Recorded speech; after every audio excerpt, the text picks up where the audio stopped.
El mundo es inexplicable. Por mucho que avance la ciencia o cualquier estudio empírico de la realidad, siempre quedará lo desconocido. Y para eso estamos aquí, dispuestos a descuartizar cualquier resquicio de certidumbre que posea. Bien hallado a Ira y Miedo, soy Iracundo Pérez, dirijo y presento este novedoso programa paranormal. Sé que algunos de ustedes ya me conocerán por mi canal de YouTube, Ira y Miedo, y aunque estoy utilizando el mismo nombre para este podcast y estoy orgulloso de mi camino por YouTube, hoy venimos y volvemos a presentar otro formato, otro lugar de reunión y otra intención. Pues hemos dejado de lado el vídeo efectista, la cavilación sin dirección y el morbo, para adentrarnos en la magia. Y bueno, el morbo sigue ahí, no nos vamos a engañar. La verdad que es el pecado de aquellos que estamos dispuestos a creer que no lo sabemos todo. Sé también que os debo una explicación. Llevo 3 años desconectado de las redes sociales, pero hoy he vuelto. Y si me dan tiempo, sabrán dónde he estado. Son las 2:33 de la madrugada del martes. Me encantan los martes. Y empezamos. Ira y Miedo es un programa de radio nocturno. Lo encontraréis como un podcast con el mismo nombre, pero si sintonizáis vuestra radio a esta hora cerca de la zona sureste de Madrid, podréis escucharme en analógico. Una experiencia que a todas luces os la recomiendo. Pues en las ondas de radio se esconden pliegues de oscuridad que a través de internet se difuminan. Como colaboradora técnica y amiga está Margarita Gordo. Un saludo. Buenas noches, bien hallada yo también. No funciona exactamente así la expresión, pero agradezco la intención y la amabilidad. Les explicaré la dinámica del programa. Durante esta media hora viajaremos a la fascinante vida de un desconocido, una mujer o un hombre perdidos en este terrorífico mundo. Escucharán un testimonio que portará un componente inexplicable y analizaremos en directo los entresijos de las líneas narradas. Yo mediaré, buscando dentro de lo posible una explicación racional, terrenal o psicológica y otra explicación, si lo hubiere, esotérica. Todo el mundo puede ponerse en contacto conmigo y mandarme sus testimonios. Solo espero que esté escrito de primera mano por la persona sufrida y no que le haya pasado a un tercero. No me interesa la vida de su primo, su marido, su amigo. Me interesan ustedes y sus miedos más profundos. Para ello hemos facilitado un correo en el que seguimos recibiendo propuestas. irayMiedo@gmail.com. Sin más dilación, empezamos. La historia de hoy sucede en Móstoles, Comunidad de Madrid, y nos la cuenta un joven de 28 años llamado Daniel, un hombre que lleva un tiempo sin poder dormir como es debido, y que nos pregunta si podemos comunicarnos con los muertos durante esos momentos tan vulnerables y tan potentes como son los sueños. Dice tal que así. Buenas noches, Ira. No sé muy bien qué hago escribiéndote porque vas a pensar que estoy loco o que soy tonto, pero te lo cuento y ya me dices lo que opinas.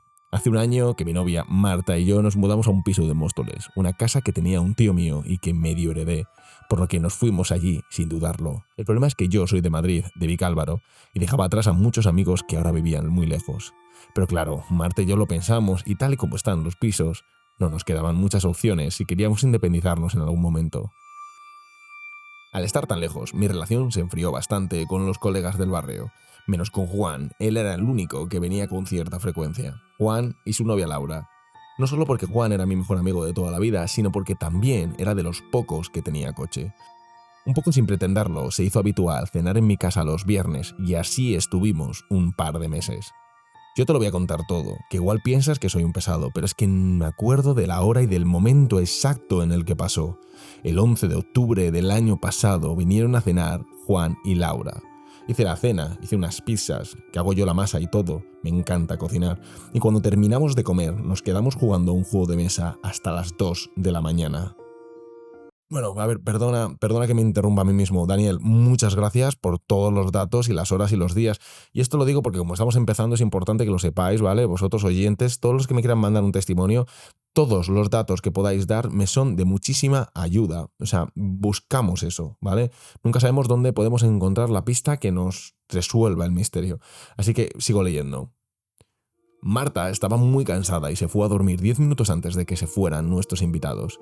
Yo me despedí de ellos en la puerta y Juan me dio un súper abrazo de los suyos. Cuando llegué a la cama, Marta estaba dormidísima y yo me desvestí con esa sonrisa tonta que se me queda después de haber pasado un buen día y de estar que me caía de sueño.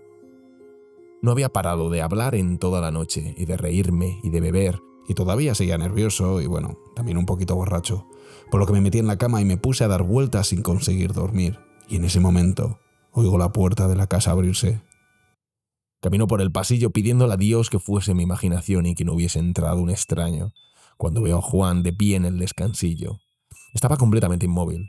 Miré la hora y eran como las 2:30 de la madrugada. Se acababa de ir, más o menos, y yo no entendía nada. Le llamé, dije su nombre varias veces. Él estaba como ido, y a la 4ª o 5ª llamada de atención le dio por mirarme. Serio, y pasó de eso a una sonrisa cálida, en un segundo, y me pidió perdón por estar ahí, que era muy tarde, que se había dejado algo y no sabía el qué. Se giró sobre sí mismo varias veces buscando algo que no encontraba. Se le veía muy confuso, casi más que yo, y mira que yo estaba con la tontería encima de narices. Le dije que mañana le llamaba y lo buscaba con Marta, y en menos de media hora Juan se había ido de mi casa 2 veces. No caí ni siquiera en que Juan no tenía llaves de mi casa. No me dio tiempo a pensar mucho en ello porque al día siguiente me llaman por teléfono los padres de Juan. Súper pronto, como a las 8 de la mañana, suena mi teléfono y me da un dolor en la cabeza como si hubiera explotado una vena del ruido. Y lo cojo sin saber quién es. Yo oigo la voz del padre de Juan y de pronto lo sé. No hace falta que lo diga. De hecho, ni le escucho porque ya lo sé. Juan se había matado en el coche de vuelta a casa. Laura con él. Durante esos 2 días de velatorio y 2 funerales no pensé en nada. Fue una experiencia dolorosa, extraña y donde no podía evitar sentirme culpable. Y no por vivir lejos y obligar a Juan a hacerse ese viaje de noche, sino porque tenía 2 cuartos libres donde podrían haber dormido y no dije nada. Prefería dormir en silencio, prefería que se fueran y ahora estaban muertos. Y supongo que por eso empecé a soñar casi todas las noches con Juan y Laura. Soñaba que era de noche otra vez, que era esa noche, que nos estábamos riendo en el salón y todavía olía a la comida, a las pizzas. Y ellos decían que se iban y yo les pedía que se quedaran a dormir. En el sueño no lo entendía, no sabía que se morían en un rato en la vida real, pero lo sentía. Había algo malo fuera de la casa y les insistía mucho en que se quedaran esa noche a dormir, como una excepcionalidad. Pero ellos tenían también cosas que hacer el sábado y no podían y a mí no se me ocurría un motivo de peso para contradecirles. Así que se iban por la puerta. Juan me daba un abrazo de los suyos y yo me ponía a llorar en el descansillo cuando la puerta se cerraba. Y me despertaba, lo mismo, algo antes de las 3, me despertaba llorando, con la almohada mojada. Eso fue solo al principio, justo después del funeral, pero con el tiempo los sueños se tornaron específicos. Seguía en la mesa, seguía el dolor a pizza en el ambiente. Marta ya se había ido a dormir, Laura sonreía, Juan se reía. Pero yo ya no podía ignorar la realidad, que era todo un sueño, que los 2 estaban muertos y que era todo mentira. Me quedaba sentado sin poder fingir y sin poder despertarme. Y Juan se iba preocupado, me preguntaba por lo bajín en la puerta si me pasaba algo, que había estado muy serio durante toda la cena y yo le mentía y le decía que no me pasaba nada, que solo estaba cansado y me daba un abrazo de los suyos y se iba. Y luego me despertaba llorando, otra vez. En este punto empezó a costarme mucho dormir, estaba muy triste. Y Marta pensaba que era porque echaba de menos a Juan, que sí, que era cierto. Pero una cosa es echar de menos a un amigo y otra revivir el día de su muerte cada noche. Eso tenía que parar. Marta insistía en que era porque me sentía culpable y que liberaba el estrés con los sueños. Y me decía que ya se me pasaría. Y yo entendía la teoría y yo creía en lo que decía mi novia, pero no podía esperar a que todo se arreglase mágicamente. Así que tomé una medida y empecé a pernoctar en el sofá de casa, viendo la tele o cualquier cosa que me entretuviera. Y lo conseguí, dejé de soñar con Juan. Soñé una última vez con él y a partir de ese día me quedé solo. Era como todos los demás sueños. Cenábamos y cuando se me acercaba en la puerta a despedirse, me preguntaba Juan si me pasaba algo. Que había estado de morros toda la cena y yo le decía que estaba cansado de cenar con ellos y que no viniesen el viernes que viene. Fui muy borde. No sé por qué, supongo que porque por la pena o porque realmente estaba hasta los cojones. Luego Juan se enfadó y se piró sin darme un abrazo y dejé de soñar con él. Y yo veía la tele hasta las tantas, hasta que ya no pensaba en Juan y me quedaba inconsciente en el sofá. Y durante unas semanas me valió, hasta que me puse triste. Echaba de menos soñar con Juan y me sentí miserable por tratar tan mal al Juan de los sueños. Porque sencillamente era lo único que me quedaba de él.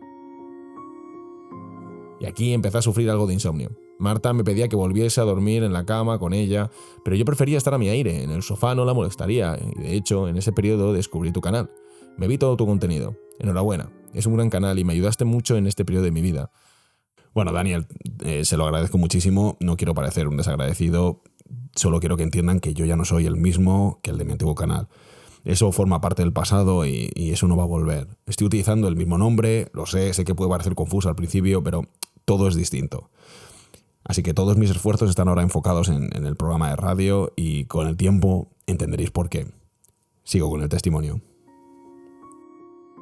Acabé cediendo y volví a dormir en mi cama con Marta. Esa noche, un 22 de octubre del año pasado, soñé de nuevo con Juan. Yo no sabía que me había dormido. Estaba dando vueltas en la cama muy inquieto y me levanté a por agua. Y vi a Juan en la puerta de la casa, en el descansillo, otra vez como el día que murió. Me alegré de verlo, me alegré muchísimo y me disculpé por haber sido un borde las últimas cenas. Juan estaba muy sonriente y me decía que no pasaba nada. Yo sabía que sí pasaba, conocía bien a Juan y era muy rencoroso. Había que pedirle perdón y varias veces. Y a partir de ahí se le iba pasando poco a poco el enfado.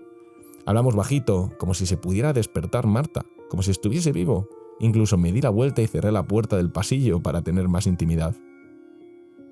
Yo me desahogué con él, me justifiqué, le conté que se había muerto en muchas noches y que se me hacía insoportable y que le echaba mucho de menos y que también sentía no haberle propuesto quedarse a dormir en mi casa aquel fatídico día, que se hubiera salvado. Él seguía sonriendo y diciéndome que no pasaba nada. Me daba la impresión de que hablaba con el Juan de siempre, con el de verdad, como si estuviera vivo. Incluso se lo pregunté, le pregunté, ¿estás vivo? ¿He soñado todo esto? ¿Estoy ahora despierto realmente y todo lo demás ha sido un sueño? Pero no, me lo dijo claramente. Yo estoy muerto. El Juan que se me había aparecido esa noche sabía de su muerte y me insistía en que no pasaba nada, que era así la vida, pero tenía una cosa que pedirme antes de marcharse.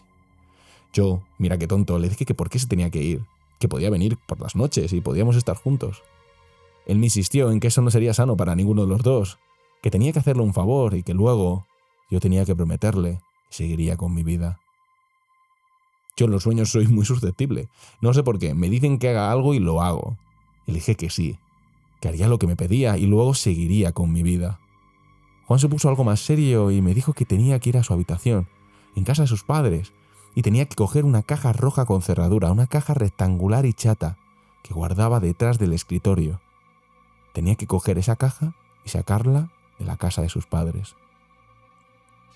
Le pregunté qué había dentro, y me dijo que no podía abrir la caja bajo ningún concepto, que había algo privado que solo le atañía a él, y que tampoco podía tirarlo a la basura sin más. Me dijo que debía enterrarla bien profundo, en un descampado cualquiera de una carretera fuera de Madrid, y que no podía dejar ninguna marca para no tener nunca la tentativa de volver a desenterrarlo, que tenía que quedar en el absoluto olvido. Yo tenía un montón de preguntas que hacerle, obviamente, pero no me dio tiempo porque me desperté bajo la mirada de Marta. Asustada, me dijo que estaba hablando en sueños y yo le pedí disculpas e intenté volver a dormirme lo antes posible. Pero fue inútil, había perdido la sintonía del sueño y no conseguí volver con mi amigo. No le conté nada a Marta del asunto porque ya estaba un poco cansada de mí.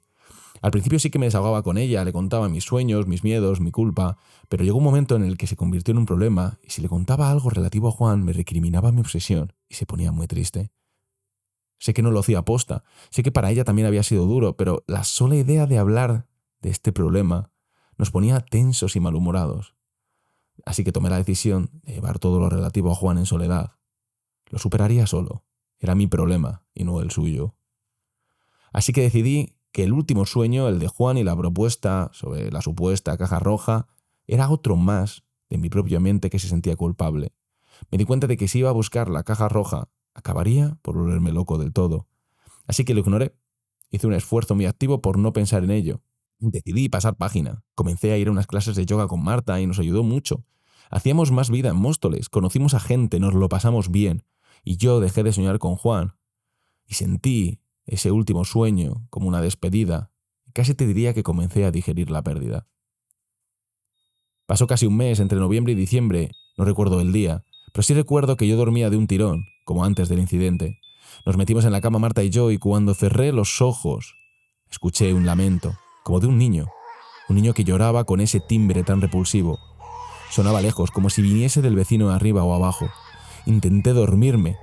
Ya se callaría, pero no pasó. Sonaba cada vez más alto y más alto. O se me metió en la cabeza, no lo sé, pero me incorporé para buscar la fuente del ruido.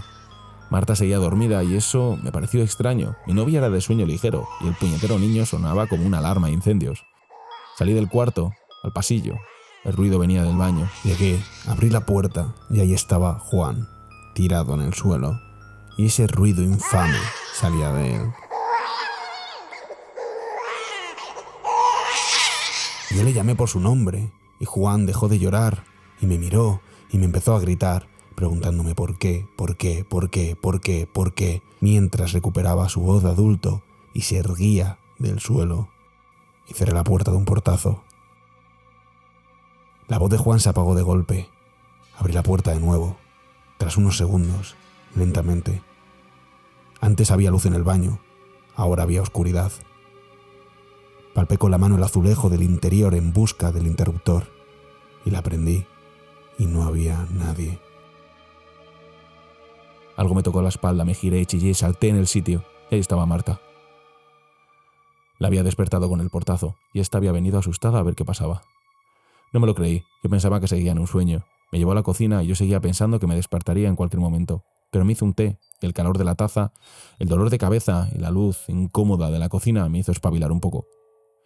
El microondas marcaba las 2:45. Era increíble lo calmada que se mostró Marta. Me preguntó por mis sueños, por todo. Los que ya le había contado y los que me había guardado. Me escuchó sin juzgar, acariciándome la mano. Y mientras más hablaba, más estúpido parecía mi relato. Pero Marta no gesticulaba. Terminé de hablar, de contarle todo. Incluso que había visto a Juan en el baño chillando con voz de niño pequeño. Y ella se levantó y me dio un largo abrazo. No sabía el significado de aquel afecto, pero me reconfortó. Fuimos a dormir y a la mañana siguiente Marta me pidió que fuera a un psicólogo para superar la muerte de mi amigo. Yo le dije que vale. Sabía que no tenía opción si quería seguir con ella, pero antes, como última posibilidad, tenía que hacer algo. Ir a por la caja roja del cuarto de Juan. Después de trabajar, como a las 6 de la tarde, fui a Vicálvaro. Ese día era gris, oscuro y la noche se adelantó más de media hora por esas oscuras nubes que se agitaban con un viento inclemente. Salí del coche y una marabunta de polvo, arena y hojas me cegó. Hacía muchos meses que no me pasaba por allí, desde el funeral. Y se me hizo extraño. Como si no fuera el barrio de mi infancia, como si no hubiera besado a mi primera novia en la parada de metro, o no hubiera ido con la bici de arriba a abajo durante 20 años de mi vida. Se sentía el barrio de otro y no el mío. Había avisado a los padres de Juan de que me pasaría y me recibieron con cariño. Ella siempre había sido una mujer alegre y regordita, amante de su único hijo hasta el extremo, y él era un poquito más orondo que cualquier otro ser humano que haya visto en mi vida, pero tras la muerte de su hijo había perdido mucho peso, y la madre se veía delgada en exceso, y el padre, aunque seguía portando su característica barriga, el cuello y los brazos se le habían achicado insalubremente. Hablamos en el salón, con una lamparilla amarilla encendida y unos cafés sobre la mesa. No recuerdo bien de lo que hablamos, no fueron grandes temas, y no fue mucho tiempo. Cuando terminé el café le dije a la madre que si podía ir al cuarto de Juan, que le dejé un libro hace mucho tiempo y que me gustaría recuperarlo como recuerdo. El padre me dijo que sí, creo que precipitadamente, porque la madre se puso tensa y miró a su marido un poco impotente. Se notaba que quería decir algo, pero que no encontraba las palabras. No le di tiempo. Me levanté y fui dirección al cuarto de mi amigo. Todo estaba como lo recordaba de mi infancia. Parecía un templo a la memoria de un niño que tenía muy poco que ver con ese hombre de casi 30 años que había perdido la vida en la carretera. Pero entiendo que es complicado crecer para tus padres y que un cambio de habitación puede ser a veces imposible. Salí del embelesamiento e hice un esfuerzo por recordar dónde debía buscar la caja. Juan me dijo, la proyección onírica del mismo, que la caja roja estaría detrás del escritorio. Inspeccioné la mesa desde lejos y era una de esas de construcción que hacía esquina. Había un ordenador montado en el centro y una cajonera en el lateral. Entendí que de estar la caja estaría o dentro de la cajonera o detrás. Tardé varios segundos en decidirme. Seguía plantado en medio del cuarto, cuando oigo la madera crujir a mi espalda y veo a la cabeza de la madre sobresaliendo del marco de la puerta. Los ojos se le han vuelto oscuros por las ojeras de la tristeza. Y la impresión que me dio fue terrorífica. Pero por algún motivo que no entiendo, solo sonreí y le dije que se fuera, con tal firmeza que desapareció.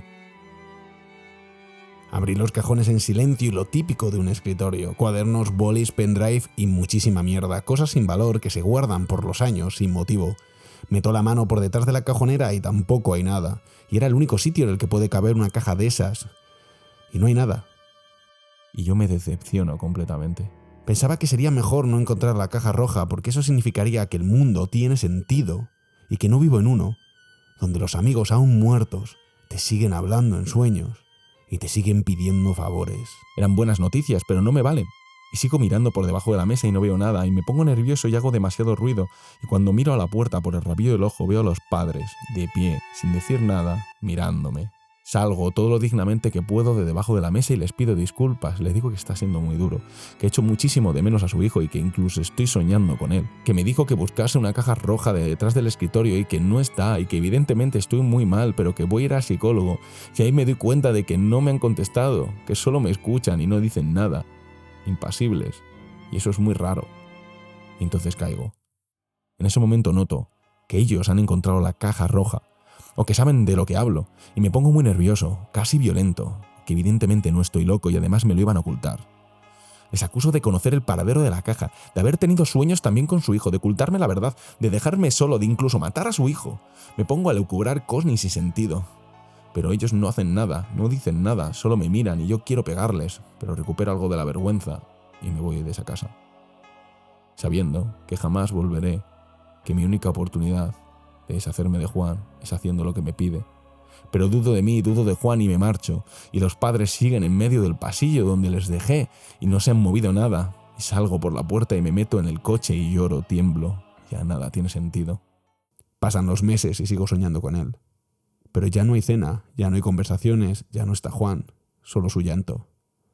Cuando me meto en la cama, a veces sí, a veces no, de fondo, y me pongo los tapones para dormir, para evitar oírle, y mi psicólogo dice que está en mi cabeza. Pero si está en mi cabeza, ¿cómo? Es que con los tapones le oigo menos. Pero esto no se lo puedo decir a Marta, porque me dejaría. Y finjo que la terapia me va bien y que todo va mejor, pero no es así. No va mejor para nada. No veo el fin a esta situación. Gracias y espero que estés bien. Un abrazo. Daniel. Gracias, Daniel, por tu testimonio. Entiendo que no es fácil. Este tipo de relatos son siempre muy complicados. Hablas de vuestra vida y yo lo tengo muy en cuenta. Normalmente hay que hacer criba. Cuando la gente me manda sus relatos, pues bueno, a ver, la criba realmente la hace Gordo, pero yo luego decido cuál entre y cuál no. Pero bueno, vamos a preguntarle a ella, Gordo, ¿por qué elegiste este testimonio? Pues elegí este testimonio porque me pareció real, que tenía pues un vínculo con la realidad. Conozco algunos casos de sueños con personas que recientemente han fallecido y sentí que esta historia estaba relacionada dentro de ese universo onírico. Y bueno, Daniel no es la primera persona que sueña con un ser querido durante la fase de duelo. Muchos estudios han querido demostrar la necesidad de restablecer el vínculo con la figura ausente, mediante situaciones que nos recuerdan la cercanía y el amor que profesábamos a esa persona. Gordo, ¿qué opinas sobre soñar con los muertos? A ver, a mí no me ha pasado, pero conozco a gente que sí, pero en plan para bien, como que se han despedido en el sueño y luego ya han dejado de soñar con esas personas. Ya bueno, eso suele ser lo normal, un vínculo emocional o espiritual que acaba con una despedida, siempre que estén preparados los implicados en vamos, ya sabes, en esta situación que nunca es fácil y siempre tiene sus complejidades. Pero lo raro es que soñó con él incluso antes de que supiera que había fallecido. O sea, según el relato, basándonos en los datos que tenemos, que es el relato, él soñó antes de conocer el paradero funesto de su amigo. Entonces, eso quiere decir que psicológicamente no estaba siendo afectado por la pérdida. O sea, que ese sueño tiene otro tipo de relación y no es psicológica. Hasta ahí a mí me parece normal. O sea, he visto casos similares. Puede que incluso cuando viera... A veces pasa que cuando ven que no pueden resolver esa deuda con el mundo terrenal, porque no se pueden resolver todos los asuntos pendientes, eso es bastante complicado, se van. Y dejan de existir o lo zanjan mentalmente, bueno, mentalmente, espiritualmente lo acaban zanjando y acaban desapareciendo, acaban yéndose. Pero el problema es que esa caja roja, ese objeto, tiene que tener una carga muy alta para que pueda mantener a este ente durante este plano durante tantos meses. Porque claro, van perdiendo consciencia de sí mismo, por eso el llanto del final es porque van perdiendo esa consciencia que tienen al principio de sus apariciones. No sé cuántas veces ha podido pasar, Daniel, pero soñar sin estar dormido, o sea, ese sonambuleo en el que ves a Juan, a mí eso me parece muy peligroso, porque esto habla mucho de Juan, no sé quién era, pero puede que tuviera poder y puede que tuviera mucho, así que hay que descubrirlo. Y de hecho por eso me quise poner en contacto con Daniel, pero nos ha sido imposible, no contesta por el correo que nos mandó el testimonio. Además, no hemos podido localizar el caso de Vicálvaro. No sé por qué, o sea, llevamos un par de semanas intentando buscar esta situación, pero no la estamos encontrando. Gordo, explícanos tú lo que has encontrado. Bueno, en realidad nada, o sea, hemos estado buscando fallecidos de menos de 30 y no parece haber nadie que encaje con la descripción de Juan y Laura. Nadie ha fallecido por accidente de tráfico en el último año con esa edad. También hemos preguntado por el barrio si alguien joven encajaba con esa descripción, o alguien reconocía el nombre que había dado Daniel, de alguien que se acabase de mudar o algo así, pero ha sido casi imposible. Y también hemos preguntado por si había algún tipo de suerte y nada, de momento no hay pistas. Gracias, Gordo. Rogamos al oyente que se ponga en contacto con nosotros en irayMiedo@gmail.com para darnos cualquier información relativa a este caso. Y a usted, Daniel, no solo es que le crea, es que estoy preocupado. Póngase en contacto conmigo. Necesita más ayuda de la que cree. Tenemos que hablar. Llegamos al final de Ira y Miedo. Se despide Iracundo Pérez para servir. Buenas noches y buena suerte.